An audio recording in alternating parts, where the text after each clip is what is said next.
Welcome to Tansson TV Plus. I'm Brandon. And I'm Mom. And welcome back to our channel. Yep, welcome back. And it is our 100th episode, Brandon. That is so hard to believe. Yes, it is. I mean, to think we just started this channel in May and really started our primary uploads at the end of June.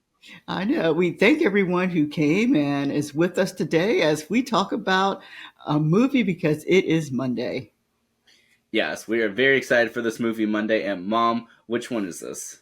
We're going to talk about The Santa Claus, the movie from 1994. Yes, I'm very excited for us to speak about this. And Mom, you can go ahead and do us the honors of starting. I hope that you're doing well. I am doing fine. Thank you for asking, Brandon. All right, Brandon. This movie is about a single dad named Scott Calvin. He has visitation rights with his son. And so his ex wife drops over his son so he could visit him on Christmas Eve. And while they're visiting together, they have an unexpected visitor. Um, Santa Claus does come. So I guess he was expected. But anyway, Santa Claus has a little bit of an accident. And so Calvin Scott actually has an opportunity to be Santa Claus. And so he takes over for Santa Claus during the for that day and that evening. And then we find out later that Scott becomes Santa Claus. And that in itself is the movie in its essence. Well, Mom, thank you so much for that. You're welcome, Brandon. Yeah, and so overall, what did you think about this movie? I thought it was cute. It really was cute. We spoke about, just so our audience knows, that we did speak about Santa Claus, the Santa Clauses, the TV show. And so we thought it was best that we actually watched Santa Claus, the original. I had seen the original one time or a couple times, but not recently. And you said you've never seen the movie before. Yeah, I have truly never seen the movie before up to this point. Yeah, so I thought it was just a great idea that we actually watch this since we already talked about the TV show so that we can kind of compare and contrast a little bit and see what our thoughts are.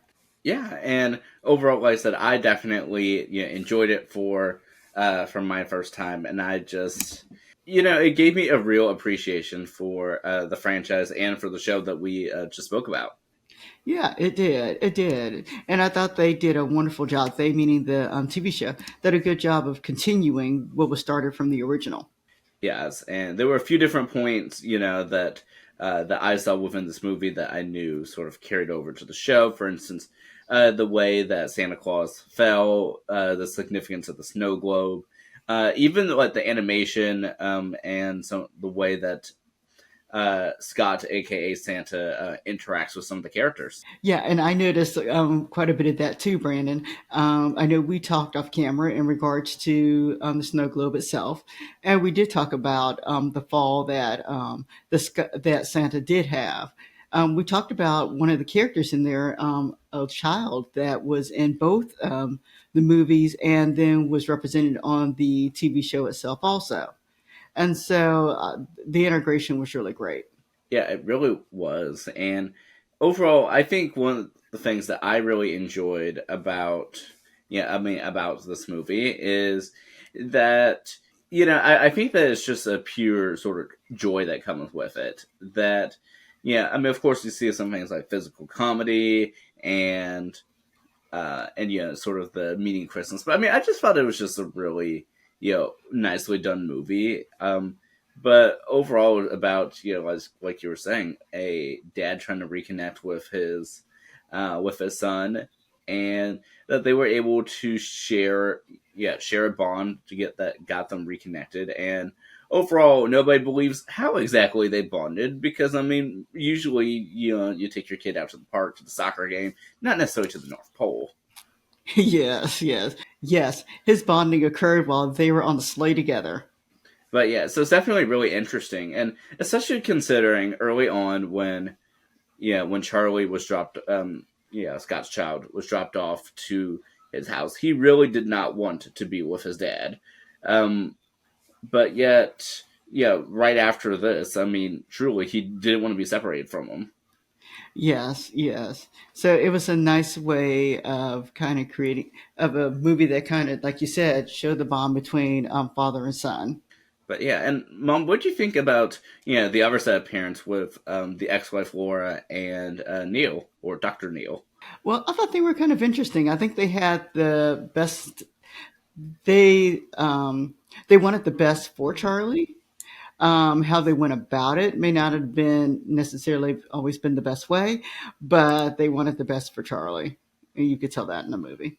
Yeah, and and I thought it was so interesting too because throughout this, we're oftentimes shown that Laura, is sort of like on Scott's side, but yeah, of course, concerned for Charlie. But I like that towards the end, we've kind of seen like Neil a little bit more, because we saw him a little bit over the top, earlier in the movie. But I think towards the end, when he has that blank stocking, for Charlie, I think you can really kind of see that he sort of sees, Charlie as his own as well. And so I like that even towards the end, that Scott's like, Neil's a part of our family too, and that we're all just one big family. Yeah. Yes. But yeah, but Mom, we had quite a bit of elves, especially with Bernard within this movie. Yeah, we did. There were a lot of elves in the movie. They were integrated really nicely within the movie, and so and everything. I thought they did a great job of blending everything together.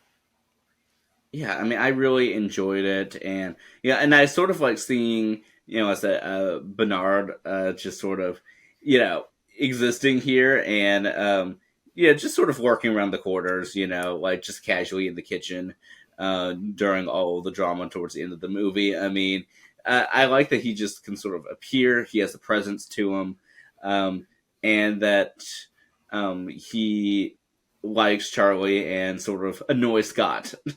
Yes. Yes. Bernard was a great addition, and I like that the character actually remained there for the TV show also. Yes, I definitely liked his appearance there, and yeah, and other than that though, I did want to briefly touch on the actual clause part, the fact that Scott, whether he wanted to or not, truly became Santa over the course of about a year, and we got to see that transition. Yes, and the clause was that he put on the outfit, and once you put on the outfit, you become Santa Claus. And but yes, and I like the way they kind of put the little play on Claus, so that was really cute. Yeah, and I like some of that physical transition, especially when Scott was going into work, and yeah, and that he's just very Christmassy and very defensive about Christmas, and he doesn't know why, and so even him going to the doctor, that no one can really explain this. It's just Yeah, him apparently just cut off the milk and cookies. yeah, he trans. Yes, I guess the movie was just about him transitioning physically and emotionally. Yes.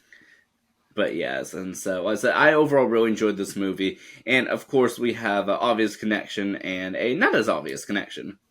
All right, Brandon, and of course Tim Allen is our connection, and apparently for this month of December, he's been our connection for quite a few things. Yes, he has, and so yeah, from Home Improvement to the Santa Claus franchise, we've seen him in quite a bit. Yes, and then don't forget about the Cranks. Yes, definitely Christmas with the Cranks, as well for another movie discussion, and so we've seen him in quite a bit. Yes, we have. We have. But a connection that you may not know that we have is that going through the credits is that the reindeer comment that we saw within the movie was voice acted by Frank Welker, who Mom, what does he do? Scooby Doo. Well, he doesn't do quite Scooby Doo, but he's on the Scooby Doo franchise. He is the voice of Fred. Yes, and so he was. Like I said, here's the voice of one of the reindeers, and even though, of course, in the Scooby Doo that we have seen, he is not voiced Scooby. He currently voices Scooby though. Yes. Yeah, we talked about that just a few minutes ago. Yes. But yes, and so truly lots of connections, and so we truly have a web of all of these connections now. Yeah, we do. We do. And we think we're finished with Tim. No, we're not. I was gonna say I think we're finished with Tim Allen this month, but we're not quite done yet. Yes, and so Yeah, we definitely have a bit in store, and then come January, we have another show with him. Oh, wow. Well, you'll have to remind me. Not here now, but you'll have to remind me which show that is. Yeah, so that is Shifting Gears. Oh, yes. Yes, that's right. It's a new show that's premiering, and we will be talking about that in January. Yes, and so that's we'll be here before you know it. It sure will. Well, Mom, as I've always said, I always love doing this for these 100 episodes. Yep, I have enjoyed work doing this also with you, Brandon. And we thank all of you for watching us. Yes, definitely, and continue tuning in to see our discussions from movies to TV and otherwise. Yes. Thank you for joining us today, everybody. We'll see you then. All right, bye bye.